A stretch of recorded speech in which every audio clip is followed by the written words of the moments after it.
G'day folks, Steve from Vintage Restorations Australia here. In today's episode, John continues his work in isolation. He gets those front swivel joints done, gets the wheels on, so we've now got a rolling chassis.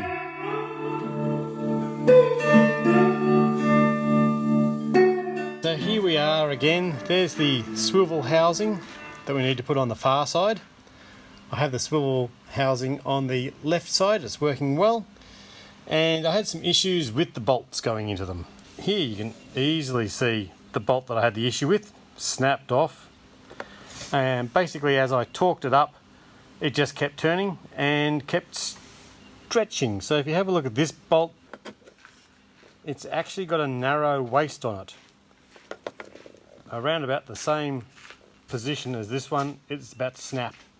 These bolts are obviously old and done their dash.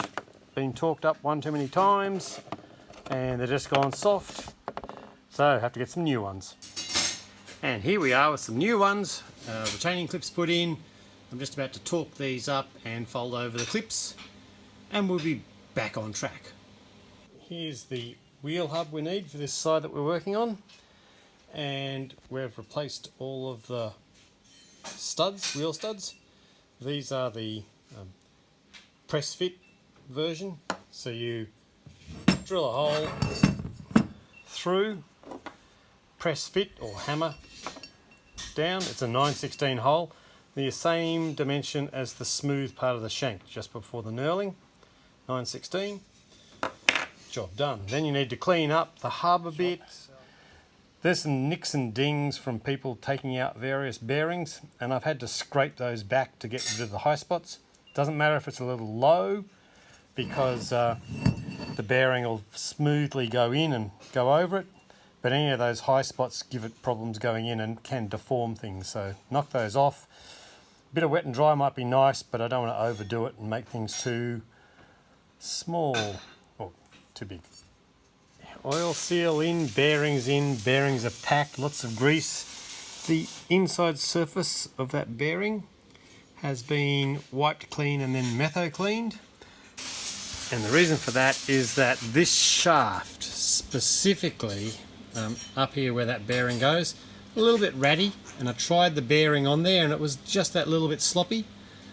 I think this bearing has spun before. We don't have a new shaft here, so I'm going to use Loctite or bearing sealant to lock it onto that shaft, and the surfaces have to be metho clean, no finger grease, no nothing. So, a bit more work done. The bearings and the retaining nuts are on for the hub. Started putting the brake pads on. They are a bit of a cow. There's some springs in there that are really difficult to get. And as you can see from out here, I've also started to attach tie rod ends to the tie rods, although at the other end there's nothing. Anyway, the only thing to say about tie rod ends is that the tie rod ends come in a left-hand thread and a right-hand thread, one for each end of this pipe. The idea being you can twist the pipe and both of them will do up towards each other or away from each other. So you have to get them correctly paired and screw them into the correct end of the tie rod.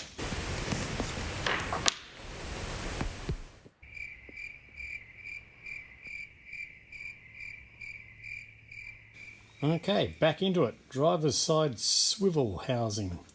This housing gave me a little bit of a problem.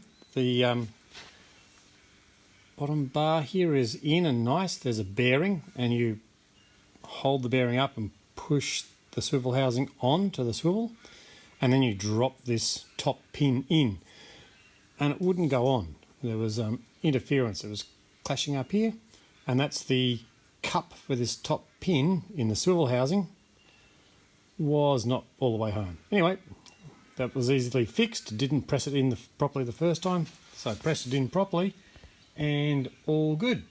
And you can also see we've got the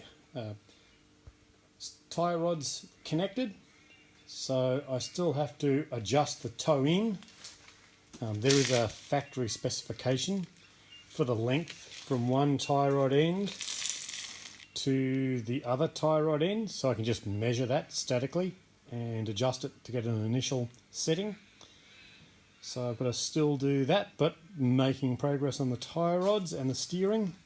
And then this arm needs to be connected to, oh, it turns out this thing up here. So this connector will have to go on the bottom of the steering relay.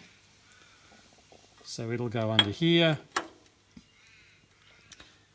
And there's a critical angle between those two. It's in the book, 81 degrees. So I have to adjust where this goes on the bottom and get that angle correct and bolt it up.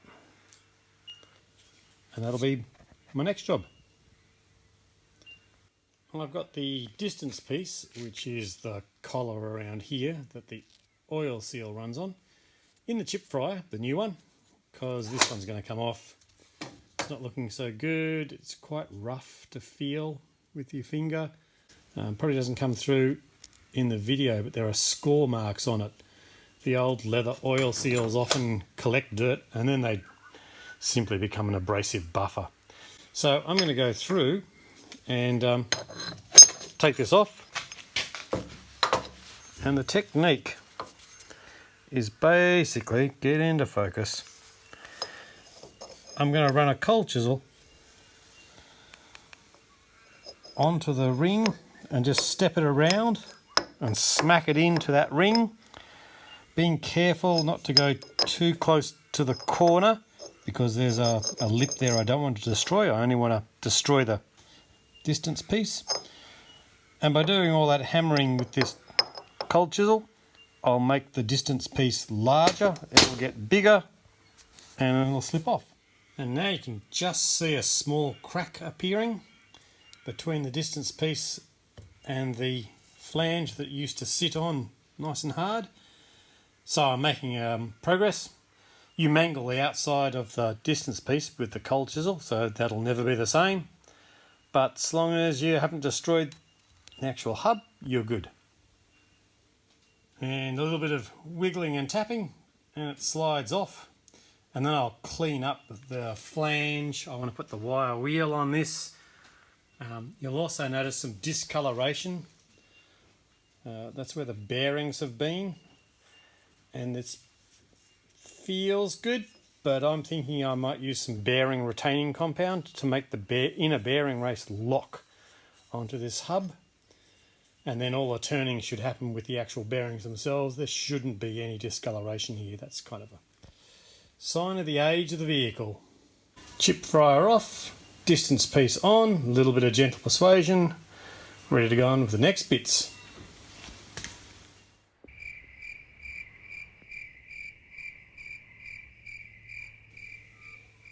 Okay, back in the workshop doing some more finishing off.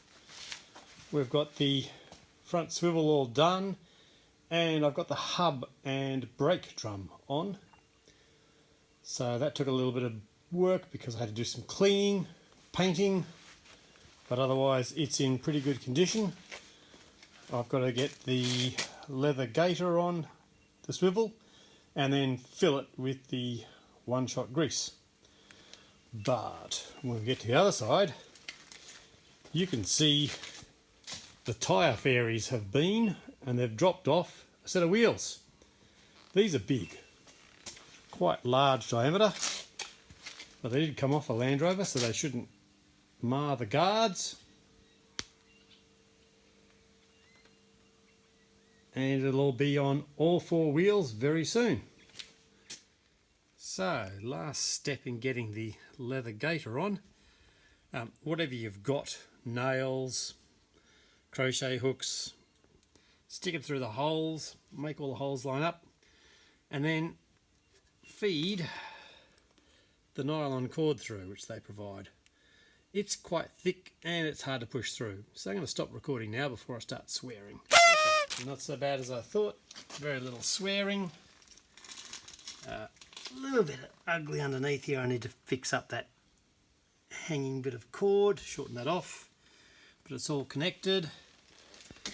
The steering bump stop here, which goes onto that weird shaped washer, Sticks out by the regulation 1/2 inch. It's actually a bit more than 1/2 inch, but that'll do us for the moment.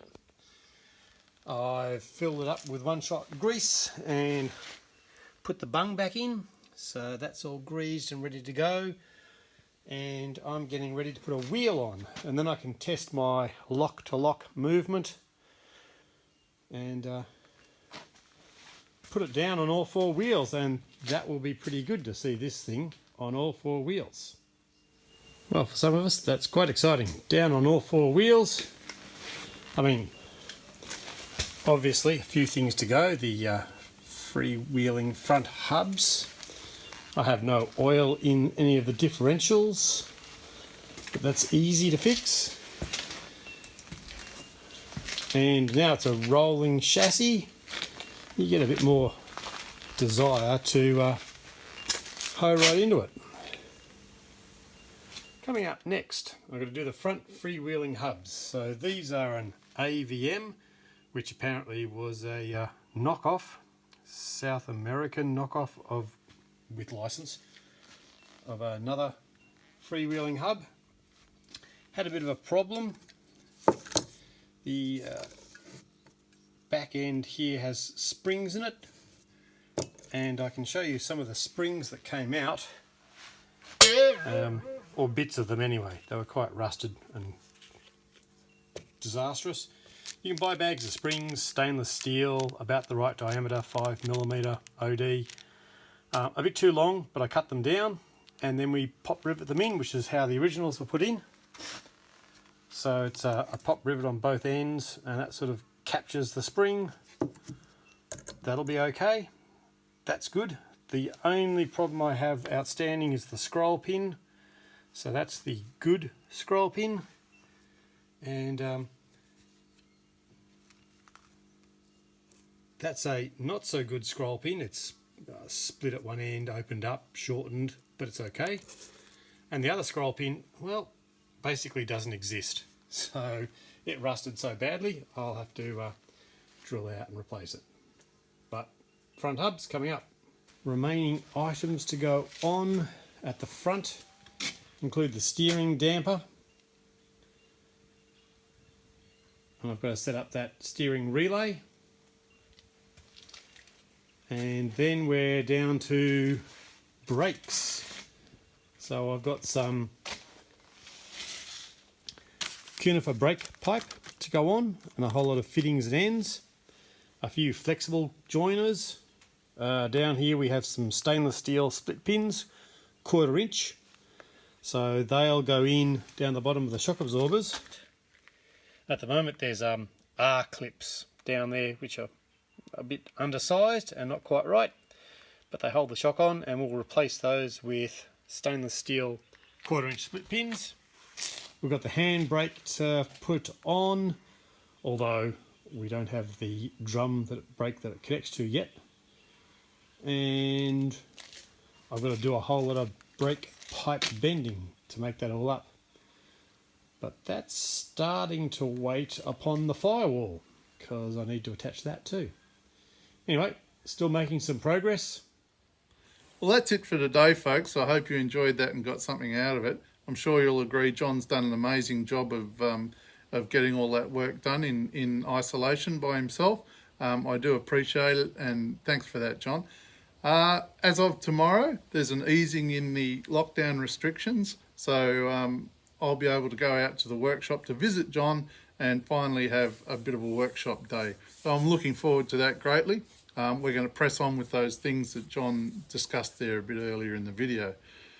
I hope you're all doing well in lockdown. So till next week, take care of yourselves and look after each other. See you, folks.